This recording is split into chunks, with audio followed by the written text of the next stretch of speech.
In a few minutes we'll break, but I think it almost ties in with this last question. If we could put slide 3 up. I promised, some years ago I made a wager, and I promised to report before the lunch how the wager was coming out. And I've been doing that regularly, but it seems appropriate, since it's developed this far, to point out a rather obvious lesson, which was what I hoped to drive home to some degree by offering to make the wager originally. Incidentally, when I offered to make the wager, namely that somebody could pick out 5 hedge funds and I would take the unmanaged S&P index used by Vanguard Fund, and I would bet that over a 10-year period that the unmanaged index would beat these 5 funds that were all being managed, presumably. They could pick any 5 funds that were managed by people who were charging incredible sums to people because of their supposed expertise. And fortunately, there's an organization called, or at least if you go to the internet, if you put in longbets.org, it's a terribly interesting website. You can have a lot of fun with it because people take the opposite side of various propositions that have a long tail to them and make bets as to the outcome, and then they both give each side gives their reasons. And you can go to that website and you can find bets about, what population will be doing 15 years from now, or all kinds of things. And our bet became quite famous on there. And a fellow I like, who I didn't know before this, Ted Seides, bet that he could pick out 5 hedge funds. These were funds of funds. In other words, there was one hedge fund at the top, and then that manager picked out who he thought were the best managers underneath, and then bought into these other funds in turn, so that the 5 funds of funds represent maybe 100 or 200 hedge funds underneath. Now, bear in mind that the hedge fund, the fellow making the bet, was picking out funds where the manager on top was getting paid perhaps 0.5% a year, plus a cut of the profits, for merely picking out who he thought were the best managers underneath, who in turn were getting paid maybe 1.5% or 2%, plus a cut of the funds on profits. But certainly the guy at the top was incentivized to try and pick out great funds, and at the next level, those people were presumably incentivized too. So the result is, after 8 years and several hundred hedge fund managers being involved, is that now the totally unmanaged fund by Vanguard, with very, very, very minimal costs, is now 40-some points ahead of the group of hedge funds. Now, that may sound like a terrible result for the hedge funds, but it's not a terrible result for the hedge fund managers. These managers, you've got this top-level manager that's charging probably 0.5%. I don't know that for sure. And down below, you've got managers that are probably charging 1.5% to 2%. So if you have a couple percentage points sliced off every year, that is a lot of money. We have 2 managers at Berkshire that each managed $9 billion for us. They both ran hedge funds before. If they had a 2-and-20 arrangement with Berkshire, which is not uncommon in the hedge fund world, they would be getting $180 million each, merely for breathing annually. It's a compensation scheme that is unbelievable to me. And that's one reason I made this bet. But what I'd like you to do is for a moment imagine that in this room we have you people own all of America.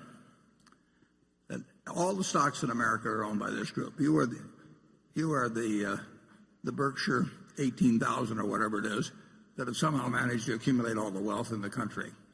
And let's assume we just divide it down the middle.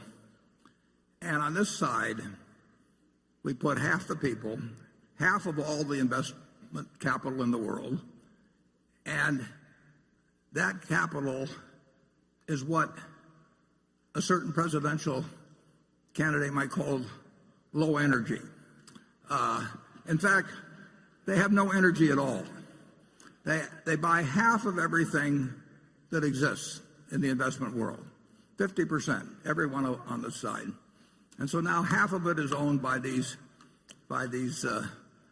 no energy people. They don't look at stock prices. They don't turn on business channels. They don't read the Wall Street Journal. They don't do anything. They are a slovenly group that just sits for year after year after year owning half of the country, half of America's business. Now, what's their result going to be? Their result is going to be exactly average as how American business does, because they own half of all of it. They have no expenses, no nothing. Now, what's going to happen with the other half? The other half are what we call the hyperactives. And the hyperactives, their gross result is also going to be a half, right? They can't, the whole has to be the sum of the parts here, and this group by definition can't change from its half of the ultimate investment results. This half is going to have the same gross results. They're going to have the same results as the no energy people. And they're also going to have terrific expenses because they're all going to be moving around, hiring hedge funds, hiring consultants, paying lots of commissions and everything. And that half as a group has to do worse than this half. The people who don't do anything have to do better than the people that are trying to do better. And that's simple.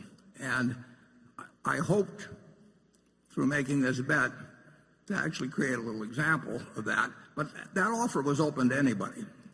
And I would make incidentally the same offer now, except being around in 10 years to collect gets a little more problematic as we go through life.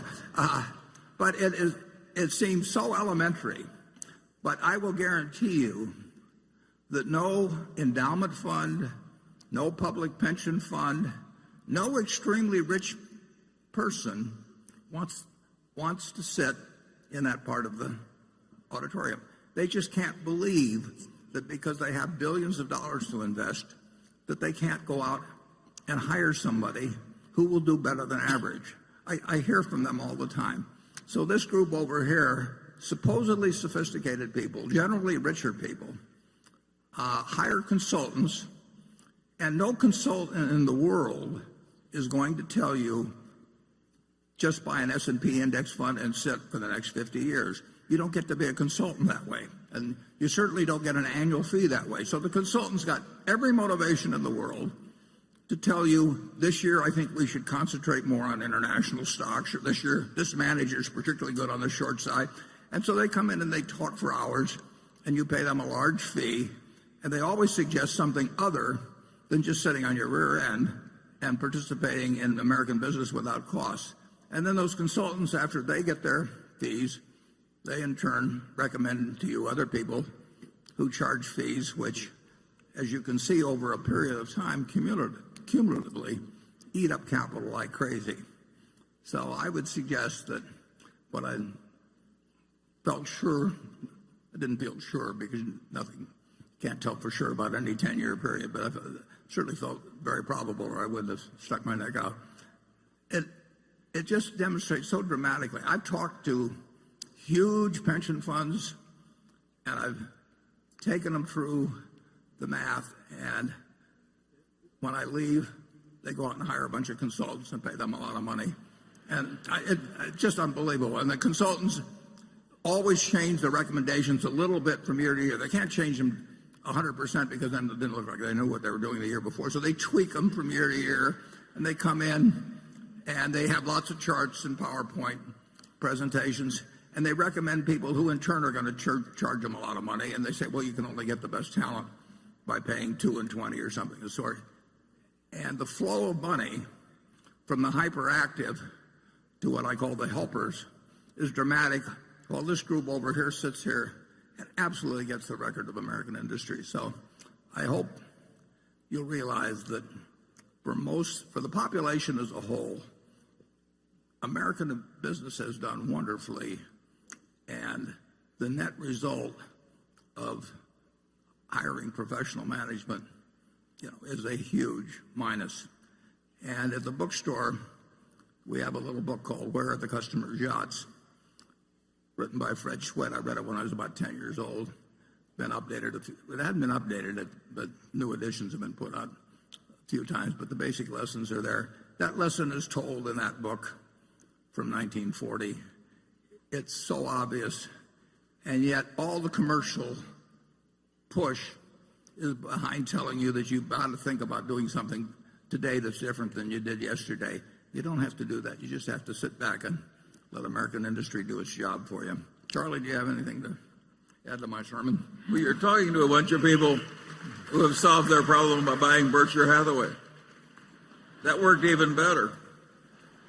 And there have been a few of these managers who've actually succeeded. There are a few in the universities who are really good, but it's a tiny group of people. It's like looking for a needle in a haystack. And when I was given the job of naming two in 1969, I knew two. I knew a couple of others. Charlie wasn't interested in managing more money then, and my friend Walter Schloss would not scale up well, although he had a fabulous record over 45 years or thereabouts. But that was all I could come up with at that time, and fortunately, I did have a couple, and the people who went with Sequoia Fund have been well served if they stayed for the whole period. But the people, there's been far, far, far more money made by people in Wall Street through salesmanship abilities than through investment abilities. There are a few people out there that are going to have an outstanding investment record, but there are very few of them, and the people you pay to have identify them don't know how to identify them, and they do know how to sell you, and that's my message. We'll come back at 1 o'clock. Thanks.